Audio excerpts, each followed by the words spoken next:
प्रेमापोटी जे काही समर्थक लोक आहेत ते आपापल्या ठिकाणी आपापल्या परीने त्यांचे आंदोलन आज त्यांनी चालू केलेले.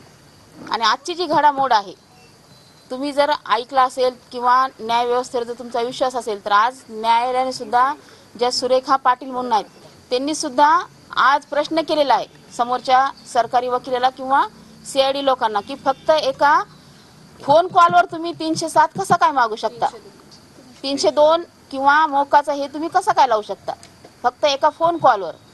आणि काल जो प्रकार झाला, परवाच्या दिवशी जो स्टंटचा प्रकार झाला, मी काल ओरडून सांगितलं होतं की शेवटी न्याय व्यवस्था कुठंतरी कुणाच्या तरी हातामध्ये कुणाला तरी बळी पडलेली आहे हे आज प्रकर्षानं जाणवलं.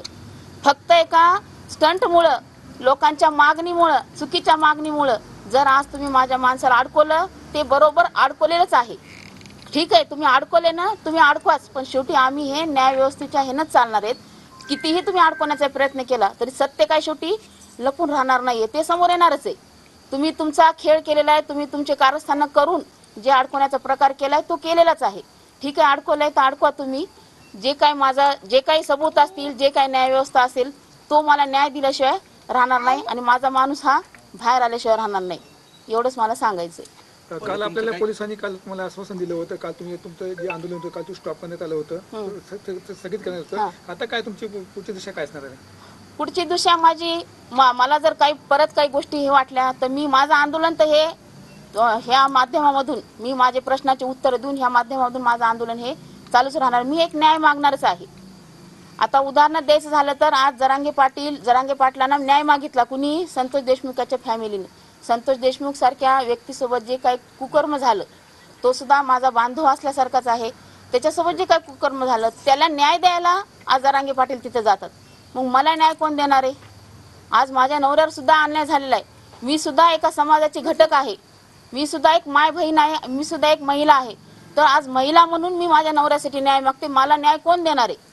ह्याच्यामध्ये जे काही कट कारस्थान केलं जाते, जे काही तुमचे डावपेच टाकले जात आहेत, जे काही गोष्टी तुम्ही पुढे आणून त्यांना अडकवण्याचा प्रयत्न करतायत, ते प्रयत्न करून तुम्ही पूर्ण माझ्या नवऱ्याला वेठीस धरून त्यांना डांबून टाकलेले. ह्याचा न्याय मी मागायचं कुणाकडे? मी आज जरांगेकडेच न्याय मागते माझा.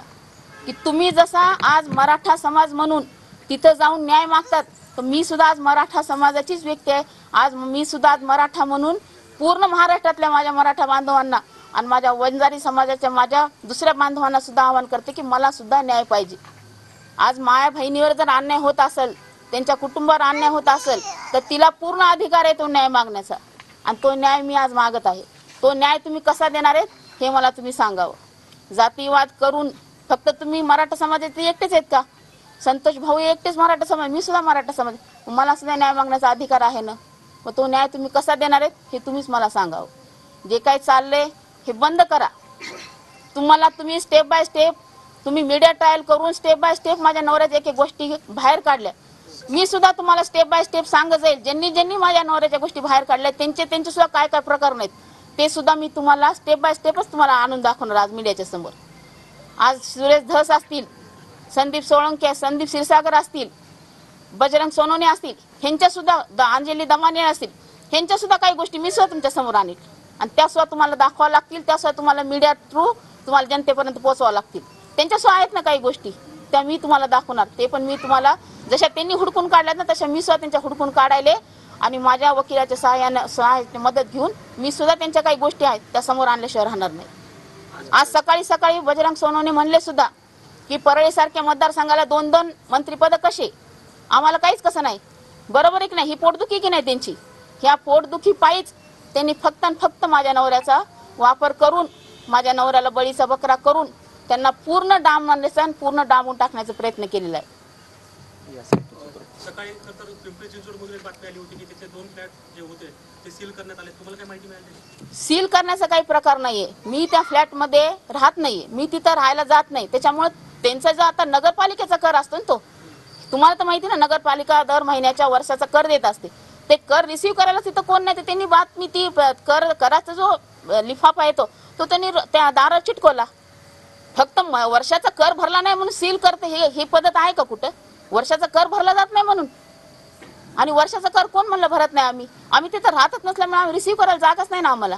त्यांनी काय आम्हाला परळीला पाठवलेलं नाही ती लिफाफा, तो तिथं चिटकून गेले ते. मग आज त्यांनी बघितला, आम्ही तर बघितलेलाच नाही अजून तिथं. त्यांच्या मार्फत आम्हाला समजलं की आमच्या तिथं दारावर तो कर लावलेला गेलेला आहे म्हणून. आणि फ्लॅट घेणं वगैरे हे काय अनलिगली गोष्ट नाही आहेत. कुणाकडे फ्लॅट नाहीत आज, कोण फ्लॅटमध्ये राहत नाही आज. प्रत्येक जण आपापले घरं दारं करून राहतातच ना. का झोपडीमध्ये आम्हीच फक्त फ्लॅटमध्ये राहणारे माणसं आहेत का? बाकीचे सगळे काय झोपडपट्टीने राहतात का सगळेजण? प्रत्येकाकडे फ्लॅट आहे, प्रत्येकाकडे सगळ्या वस्तू आहेत ना. आणि त्याच्यामध्ये अनलिगल कुठले कुणाचं काही हे लुबाडून करून काय केलं? लोनवर घेतलेल्या वस्तू आहेत त्या. आम्ही त्याचे लोन पे केलेले आहेत त्या गोष्टी सगळं. तुम्ही काढायचं म्हणलं तर त्याचं पूर्ण स्टेटमेंट काढू शकता. तो फ्लॅट कसा घेतलेला आहे, कुठून घेतलेला आहे, काय केलेलं आहे, ते पूर्ण लिगली त्याच्या गोष्टी आहेत. काही घटना घडली, या सगळ्या प्रोसेसमध्ये तुम्ही जाताय, आता सगळ्या गोष्टीसाठी तयार झाला आहात, परंतु मराठा आणि वंजाऱ्यांमध्ये कुठेतरी वाद दिसतो आहे. तुम्ही काय आवाहन कराल दोघांना?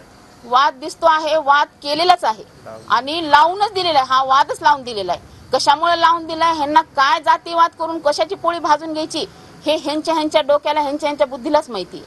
माझं एवढंच आव्हान आहे की कितीही या राजकीय लोकांनी आपल्यासारख्या बांधवामध्ये जर वाद लावून देत असतील तर आपण सुज्ञ नागरिक आहोत सगळे.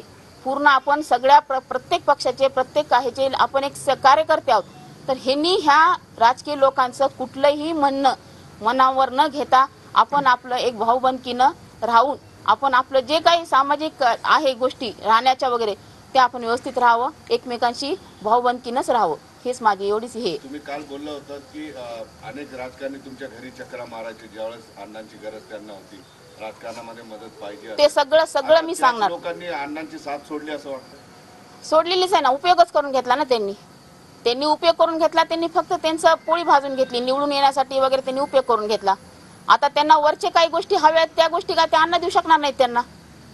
त्यांना वरच्या राजकारणासाठी त्यांना काही गोष्टी बाजूला करायच्या. त्यांना त्या गोष्टी बाजूला करून त्यांना त्या जागेवर यायचंय. त्याच्यासाठी त्यांचा हा प्रकार सगळं काही चालू आहे त्यांचं. आणि ते कसे केले, काय केले ते सगळे मी पुराव्याशी तुम्हाला दाखवणार आहे. सगळं ते लोक कसे भेटत होते, काय करत होते, त्या लोकांचे काय भानगडी दुसऱ्या ते सुद्धा सांगणार आहे. माझा एकटाच नवरा दाखवले हे तर सगळं सपशेल खोटच आहे. एक असलं तर त्याचे 10 करून तुम्ही जे दाखवले आज मीडियानं त्या गोष्टीचं ते पूर्ण खोटच आहे. पण त्या लोकांच्या ज्या गोष्टी दाखवणार आहे त्या सगळ्या खऱ्याच दाखवल्या जातील आज. आणि ते दाखवणार आहे मी तुमच्या समोर सगळ्या उघड करून. परळीत आहे ते तुम्हाला भेटलेत अशी बाहेर चर्चा आहे, खरंच भेट झाली नाही? ही अफवा आहे. अजून ते घरी आलेले नाहीत किंवा आमचा त्यांच्याशी कुठलाही संपर्क झाला. हाच प्रकार केला गेलाय पहिल्यापासून. आज तर एक आणि दाखवले गेलं एक. सगळं खोट्या बातम्या, पूर्ण खोट्या बातम्या. आज तुम्ही आजच्या कोर्टामध्ये जे न्यायाधीशांनी जो मुद्दा मांडला तो मुद्दा दाखवला का टीव्हीला? किती चुकीचे मुद्दे दाखवले तुम्ही टीव्हीला. असं झालं, तसं झालं, हे झालं, ते झालं. हे काहीही झालेलं नाही. न्यायाधीशानं सपशेल समोरच्या लोकांना वॉर्निंग दिलेली की कुठल्या आधारावर तुम्ही ह्या गोष्टी करताय म्हणून. जे खरंय ते दाखवलं जावं एवढीच माझी इच्छा आहे. माध्यमांना पण विनंती आहे. तेच की दाखवलं जावं म्हणजे तुम्ही शेवटी दाखवणार ना. जे काय खरं ते तुम्ही माध्यम लोकच दाखवणार ना. नाही, माझ्या नवऱ्यावरचं जर हे झालं नाही तर मी माझा जो संघर्ष आहे तो संघर्ष मी चालूच ठेवणार. काही आंदोलन करताना काही हिंसक घटना घडतात त्यांना काय आवाहन करतात? अंगावरती रावकेल वगैरे नका ते करून घे. मी तर ते कालच सांगितलं होते की तसा काही प्रकार करू नका. पण तरी पण त्यांच्या पद्धतीनं आंदोलन चालू आहे. माझा संघर्ष हा माझा चालू राहील. बोलायचं असेल ना तुम्ही आम्हाला बोलवा. हो. आम्ही जसं सगळ्या बातम्या दाखवायला तुमच्या पण आम्ही नाही दाखवायला असं काही विषय नाही. तुम्ही पण समोर या, आम्ही तुमच्या पण बाजू दाखवत आहोत. चालेल, धन्यवाद. ते मीडियानं पहिला 20 दिवस जे आहे ना वन साइड चाललेला आहे मीडिया.